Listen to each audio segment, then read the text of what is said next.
KCR sir మొన్న నల్గొండ సభలో పెట్టి చెప్పినాడు కదా క్లియర్గా, సరే అక్కడక్కడ ఒక బ్యారేజ్ అంటే ఒక కాళేశ్వరం ప్రాజెక్ట్ అంటే పగిలినవి ఒకటి రెండు ఉంటుండొచ్చు, అవే కాదు కదా 144 టీఎంసీల స్టోరేజ్, 19 సబ్స్టేషన్లు, 115 రిజర్వేషన్లు, 3 బ్యారేజ్లు, రిజర్వాయర్లు, 3 బ్యారేజ్లు, ఇవన్నీ కాళేశ్వరమే.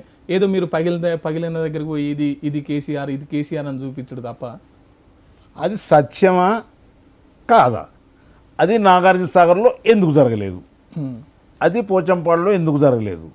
కారణం తెలియకపోతే నేను తెలుసుకోవడానికి ప్రయత్నం చేస్తా. ఏంటంటే ఏ ప్రాజెక్టు కట్టినా కేంద్ర జల వనరుల శాఖ అనుమతితోటి, కేంద్రంలో ఉన్నటువంటి నిష్ణాతులైనటువంటి సుదీర్ఘ అనుభవం కలిగినటువంటి ఇంజనీర్లతోటి ప్రణాళిక వేయబడి ఎక్కడ ప్రాజెక్టు నిర్మాణం చేయాలి, ఎంత కెపాసిటీ నిర్మాణం చేయాలని వాళ్ళకు అధ్యయనం ఉన్నది. ఆ శాస్త్ర పరిజ్ఞానాన్ని వినియోగించుకోకుండా అదే ప్రాణహిత చేవెళ్ళ ఆ శాస్త్ర పరిజ్ఞానంతో డిపిఆర్ 1 అయింది. ఉద్యమ కాలంలో డిపిఆర్ 2 కూడా జరుగుతూ ఉంది. ఆంధ్ర వాళ్ళకి ఇచ్చినటువంటి ప్రాజెక్టుకు మా ప్రాజెక్టుకి ఎందుకు వెనకబడుతుందని మేము కొట్లాడితే ఈ ప్రాజెక్టు కూడా ముందుకు తీసుకువచ్చిండ్రు. ఆ ప్రాజెక్టును తుది రూపం ఉన్న ప్రాజెక్టును చేసి ఉంటే సాంకేతిక పరంగా బలంగా ఉండు. నంబర్ 1. నంబర్ 2, 80% నిధులు కేంద్రం ఇస్తుండే, 20% రాష్ట్రం మీద భారం పడుతుండే. అలాంటి ప్రాజెక్టును అనుమతిస్తే ఎవరు నిర్మాణం చేస్తేంది, తుది గోల్ కొట్టినది కదా లెక్క. అది ప్రాజెక్టు కాంగ్రెస్ వాళ్ళు మొదలుపెట్టింది కాబట్టి వాళ్ళకు పేరుతున్న సంకుచిత స్వభావంతో ఆ ప్రాజెక్టును మూలకేసి కాళేశ్వరము సొంత కవిత్వం, అధికారులను వినడు, శాస్త్రజ్ఞులను వినడు, ఇంజనీర్లకు వినడు, సహచర మంత్రివర్గ సభ్యుల మాటకు వినడు, ఎవరికి వినడు. పొద్దుగల పొద్దుకు రాస్తాడు, కాగితం మీద గీతలు పెట్టి ఒక టోపి పెట్టుకొని ఒక కట్టె చేతిలో పట్టుకొని తుపాకి రాముడు పోయినట్టు పోయి రోజు 1000 చదరపు అడుగులు 2000 చదరపు అడుగుల సిమెంట్ వేస్తున్నాము, కాంక్రీట్ వేస్తున్నాము అని ఒక లెక్కలు చెప్పుకుంటా, గొప్పలు చెప్పుకుంటా, పెగ్గేలు చేసుకుంటా ఇసుకలో పిట్టగూళ్ళు, మేము పిల్లగాళ్ళు ఉన్నప్పుడు మా ఊరి పక్క ఇసుక బాగుంటుంది, పిట్టగూళ్ళు కట్టినట్టు ఇసుకలో పిట్టగూళ్ళు కడితే అది పలిగిపోతే అన్నిటి జరుగుతుంది. అంటే కడుపు కోసం, కేవలం పైసల కోసం. నేనేమంటున్నా అంటే ఇది పైసల కోసం నిజంగా కూడా ఆపతి ఉంటుంది. పక్షికి లేదు ఆపతి, పశువుకు లేదు ఆపతి, ఒక్క మానవునికి ఆపతి ఉన్నది. ఊరేసుకొని పోయేటోడు కూడా తాడుకు బేరం ఆడతాడని పేరున్నది. ఇవన్నీ నాకు తెలుసు.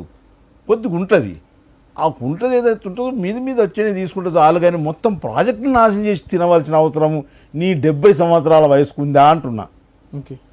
నేను దీని మీద విచారణ జరగాలి. చట్టానికి ఎవరు అతీతులు కారు. నేను అంటే అదే పనిగా ద్వేషపూరితమైనటువంటి వాతావరణంలో ఉద్రేకంగా దాని మీద విచారణ జరగాలంటలేను. జిస్సే కేల్తా హే ఉస్సే మరతా హే అంటాడు. ఏ పని అయితే ఎవరు దేనికన్నా చేసిండ్రో అది చట్టం తన పని తాను చేసుకుంటూ పోతుంది. దాని తర్వాత తప్పకుండా ఆ నిధులను రాబట్టాలి, దాన్ని రిపేర్ చేయరాదు. నాకు తెలిసి నా పరిమిత జ్ఞానంతో ఇంకెవరైనా మేధావులు ఉంటే చెప్పొచ్చు, దాన్ని సవరించవచ్చు, కానీ దాన్ని రిపేర్ చేయరాదు. ఒక బిల్డింగ్ పిల్లర్ కూలిపోయిన తర్వాత ఇక బిల్డింగ్ పునర్నిర్మాణం చేయాలి తప్ప, మళ్ళీ ఒకటి కట్టాల్సింది తప్ప దాన్ని పునర్నిర్మాణం చేయలేము. కాబట్టి అది పోయినట్టే. దాని నిధులన్నీ ఆయన ఇంట్లోకి వెళ్ళి ఉన్నాయి, ఎటు పంచలే, 5-6 దగ్గరనే ఉన్నాయి, కావలసినవి ఉన్నాయి. అవన్నీ తీసుకొచ్చి పూరించి ఆయనకి ఏ శిక్ష అయితే న్యాయస్థానం ఇస్తూ ఆ శిక్షను విధించవలసిన అవసరం ఉంది. మా ఉద్యోగ జీవితంలో చెప్తా, 50 పైసల రికవరీ కోసము 12.5 రూపాయల పోస్టేజ్ స్టాంపులు ఖర్చు పెట్టి 50 పైసలు రికవరీ చేసాము. రికవరీ ముఖ్యం, రికవరీ చేయాలి, చర్యలు తీసుకోవాలి, చట్టపరమైన చర్యలు తీసుకోవాలి. అడుగుట్లో తప్పు లేదు. దీన్ని ఏదైనా క్షమించమని అడిగటానికి ఆయనకు లేదు. ఒకవేళ ఆయనకు నైతికత్వం కనుక ఉంటే, మన భారతదేశ సమాజం నైతికత్వానికి ఎక్కువ విలువలు ఇచ్చిన సమాజం. నంబర్ 1. ఎందుకు అని ఉంటావా అంటే, వెనకటికి ఎక్కడనో రైలు పడిపోతే ఆ కాలంలో జాఫర్ షరీఫ్ అనే ఒక రైల్వే మంత్రి ఉండే, అప్పుడు నేను చిన్నవాడిని, రైల్వే మంత్రి రాజీనామా చేసిండు. రైలు పడిపోవడానికి రైల్వే మంత్రికి కనెక్షన్ ఉందా? అది నైతికత్వం. అంత నైతికత్వం ఉంటే రాజకీయాలకు విశ్రమించి ఓపెన్ ఎంక్వైరీ కోరి నా దగ్గర ఉన్నదాన్ని మళ్ళీ ప్రజలకు అప్పచెప్తున్నాని స్వచ్ఛందంగా అప్పచెప్పి క్షమించు దేవుడా అని అనగాల్సింది ప్రజలను. అంటలేడు. అందులో ఏం తప్పు ఉన్నది, ఇటువంటి ఎన్నో అవుతాయి అని మాట్లాడు. నిజంగా అనుచితం కాదా? ఎందుకు భాష ఖరాబ్ చేసుకుంటారు? నిన్న మొన్న విద్వాంసులు, విజ్ఞులు, చదువుకున్న వాళ్ళందరూ ఒక బుద్ధజీవులు అంటారు వాళ్ళందరినీ ఒకచోట కూర్చుండి రాజకీయ నాయకులు ఈ దేశానికి, ఈ రాష్ట్రానికి మాదిరిగా ఉండాల్సిన వాళ్ళు భాష ఎట్లా పడితే అట్లా మాట్లాడి విచ్చలవిడిగా మాట్లాడి రేవంత్ రెడ్డి కూడా మాట్లాడింది కదా, మాట్లాడి ముఖ్యమంత్రి నిరాశనం చేస్తున్నారు. ఇది నేర్పింది ఎవరెరికైనా?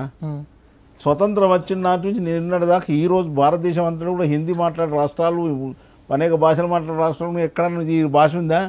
కేసీఆర్ వచ్చినాకనే ఆ గ్రామీణ భాషను నాశనం చేసి తెలంగాణ ఉరవడిని పెట్టి ఇచ్చి మొత్తం వంకర టింకర మాట్లాడి ఆ నాగరికుడు మాట్లాడితే అందరినీ వేసుకుంటాం.